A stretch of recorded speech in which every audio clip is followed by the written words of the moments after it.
Muy buenos días desde Paraguay, aquí en una edición más de Hablemos de Carreteras. Hoy saludamos a Miguel Caso Flores, director técnico de PIARC. Él nos saluda desde París. ¿Cómo estás, Miguel? Buenos días, Andrea. Encantado de saludarte, encantado de ver que estás bien, a pesar de la situación excepcional en la que vivimos en estos momentos. Y un saludo fuerte desde aquí, desde París. Desde aquí también, por suerte, nosotros estamos muy bien y estoy muy contenta de verte bien también desde allá, ¿verdad? Miguel, esta edición es para hacerte unas cuantas preguntas referentes a todo lo que estamos pasando en estos tiempos. Entonces, quiero que la gente de Paraguay conozca un poco sobre algunos temas de los cuales nos vas a hablar. Llevas 15 años trabajando en PIARC, en la Asociación Mundial de la Carretera, los últimos 4 años como director técnico. Dinos por qué son importantes las carreteras y por qué la sociedad debe preocuparse de que estén bien diseñadas, bien construidas, bien mantenidas. Muchas gracias, Andrea. Pues mira, las carreteras han estado conectando personas y fortaleciendo economías desde los tiempos del camino del Inca o de las calzadas romanas.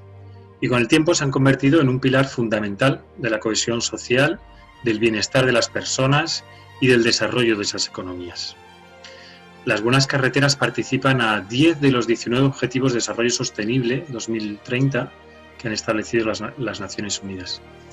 Y en muchos países, y Paraguay no es una excepción, las carreteras se han convertido en el bien de mayor valor de uso público. Por eso yo creo que es fundamental que la ciudadanía entienda el papel que desarrollan las carreteras en sus vidas y en la economía de su país, y que se interesen a cómo están gestionadas eficazmente y sosteniblemente ese gran bien público que tenemos. Y ese sistema de carreteras, Miguel, que nos dices, que es tan importante para la sociedad, ¿cómo se financia? O sea, ¿quién paga por ese sistema en Europa y en América Latina también? ¿Y cuáles son los sistemas más innovadores que existen hoy día de financiación de carreteras? Y también saber cuándo podremos verlos aquí en América Latina. Excelente pregunta, Andrea, y realmente muy interesante. A mí la parte que más me interesa no es el cómo se financian, sino más bien de dónde sacan los fondos. Los anglosajones lo tienen mucho más fácil porque tienen dos palabras distintas, ¿no? Tienen el founding para la obtención de fondos y el financing para la financiación. Y yo creo que la parte de la obtención de fondos es la que es más importante para la sociedad, porque al final hay dos grandes fuentes: o bien las paga el usuario o bien las paga el contribuyente. Y bueno, hay gente que piensa que lo debe pagar el usuario porque se beneficia directamente, y hay gente que piensa que lo debe pagar el contribuyente, porque al final todos nos beneficiamos del sistema, incluso cuando no conducimos por él, recibimos bienes y servicios que nos llegan. Y además porque se puede tener mejor en cuenta los recursos de cada uno cuando se pagan a través de impuestos. Yo creo que probablemente hay que hacer una mezcla de ambos. Yo creo que es importante que el usuario perciba el coste que tiene esa infraestructura, que no es una infraestructura gratuita, pero las infraestructuras, los servicios que son buenos para un país, como por ejemplo la sanidad o la educación, no las paga únicamente el usuario. Se utiliza el contribuyente para financiarlas. En cuanto a la segunda parte, esa de los mecanismos de financiación, pues bueno, sabemos que hay decenas, desde los impuestos a los combustibles, que los pagan el usuario, los impuestos a la ciudadanía, que los pagan todos los contribuyentes, los peajes en carreteras, rutas de cuota, como decimos, las viñetas anuales que pagan cada vehículo, las asociaciones público-privadas o las PPP, los bancos multilaterales de desarrollo. Cada uno tiene sus ventajas y sus inconvenientes.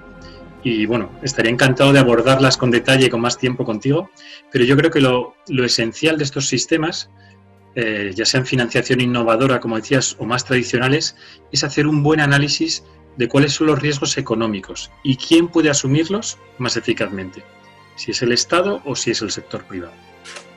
Y por último, mirando de cara al futuro, bueno, pues está claro que en pocos lustros vamos a tener todos los vehículos geolocalizados y se les podrá gravar un impuesto o un canon por uso en función de la ruta y la hora que utilizan.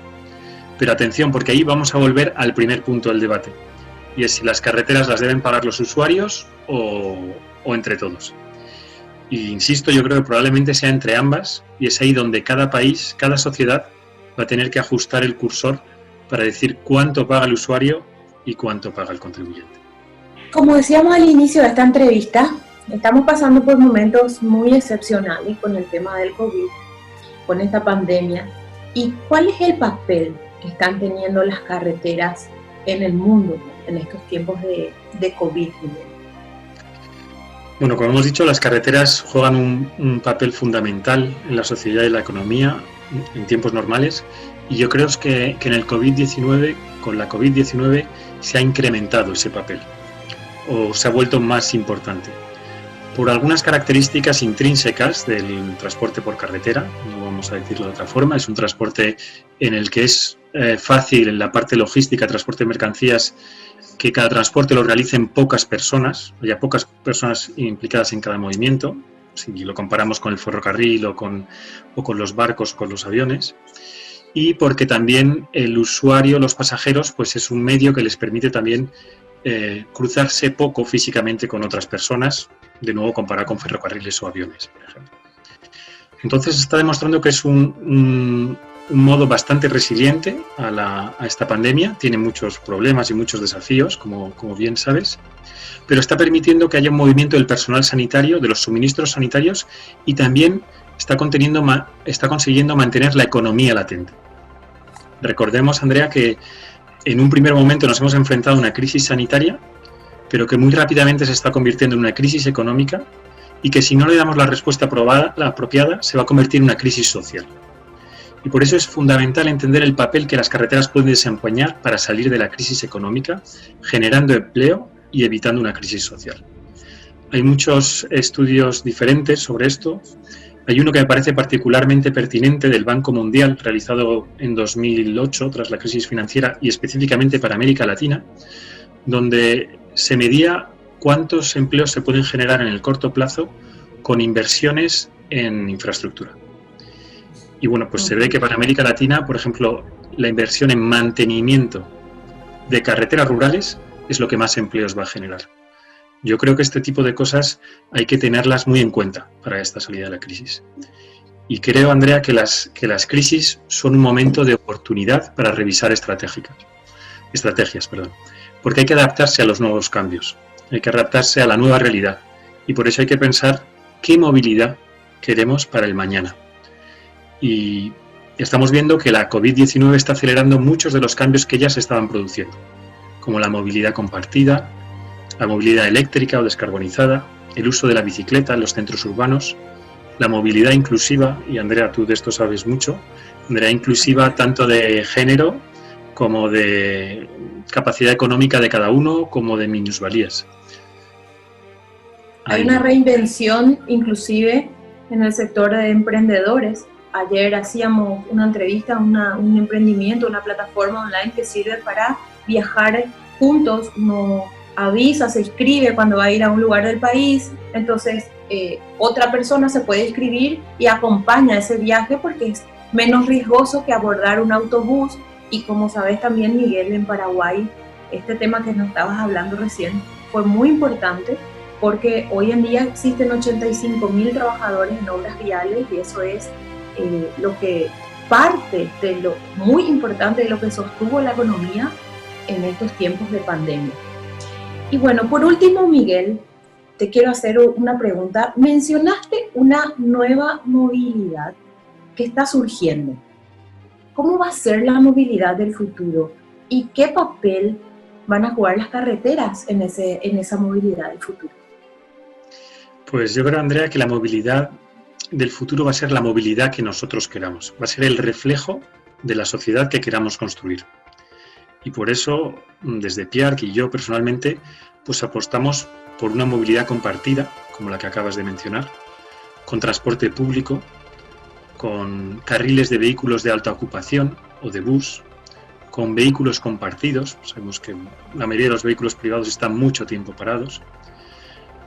Apostamos por una movilidad eléctrica con puntos de recarga en la infraestructura, pero también con recarga dinámica. Ya hay algunos países como Alemania o Suecia, California, que lo están implementando, un incremento del uso de las bicicletas en la infraestructura vial. Recordemos que usan las carreteras para moverse. Eso va a ser especialmente fuerte en Europa y en los centros de las ciudades. Una movilidad conectada. Andrea, seguro que vamos a tener una movilidad conectada y con unos servicios de alta calidad para el usuario. E insisto en la movilidad inclusiva, como decíamos antes. Yo creo que es importante que construyamos una movilidad y una infraestructura para esa movilidad que no deje a nadie atrás.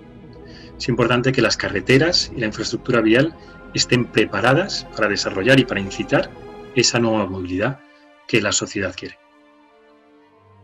Bien, y gracias por tener en cuenta también la inclusión en este tema de movilidad, porque realmente es muy importante y es también algo nuevo que cada vez va tomando más fuerza. Bueno, Miguel, desde Paraguay quiero agradecerte inmensamente este momento, estas respuestas. Cada vez que hablo contigo aprendo más de carreteras y me siento realmente muy feliz. Espero estar pronto en contacto contigo. Desde aquí de Paraguay, saludos de todos los amigos que te quieren y ya te conocen, y estamos siempre pendientes de todas las actividades de PIARC para Latinoamérica y para el mundo. Muchas gracias, Miguel. Muchísimas gracias a ti, Andrea. Yo también aprendo mucho cada vez que estoy contigo y te agradezco esta invitación, y cuando quieras seguiremos discutiendo. Muchos saludos a todos. Muchas gracias. Saludos.